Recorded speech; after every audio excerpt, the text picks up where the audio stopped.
দেশের বিরুদ্ধে, দেশের সার্বভৌমত্বের বিরুদ্ধে, জাতীয়তাবাদী রাজনীতির বিরুদ্ধে ষড়যন্ত্র চলছে এমন মন্তব্য করে বিএনপির ভারপ্রাপ্ত চেয়ারম্যান তারেক রহমান বলেছেন, ঐক্যবদ্ধ থাকলে ষড়যন্ত্র সফল হবে না।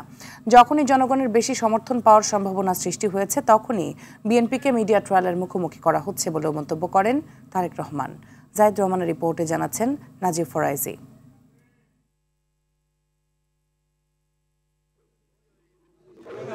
জবাবদিহিতার সরকার নেই, জবাবদিহিতার সরকার থাকলে জনগণের জন্য ভালো কিছু করতে পারে বলেও মন্তব্য করেন তারেক রহমান। বাংলাদেশ জাতীয়তাবাদী দলই আগামী দিনে কি ভাবে দেশকে সামনে এগিয়ে নিতে পারে তার একটি সঠিক দিক নির্দেশনা বা একটি সঠিক ডাইরেকশন একমাত্র বিএনপি দিয়েছে। আর কি কোনো রাজনৈতিক দল দিয়েছে? আর তো কোনো রাজনৈতিক দল দেয়নি। তারা বক্তৃতা, বিবৃতি, বিভিন্ন কথাবার্তার মধ্যে তারা আছে। বিএনপি রাজনীতি করে জনগণের জন্য, এজন্য রাষ্ট্র মেরামতে বিএনপি ৩১ দফা দিয়েছে বলেও জানান তিনি।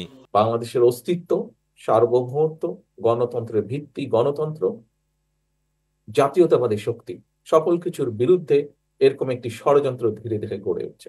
আপনারা যারা অ্যাক্টিভিস্ট আছেন নিশ্চয়ই আপনারা এটি অনুধাবন করছেন।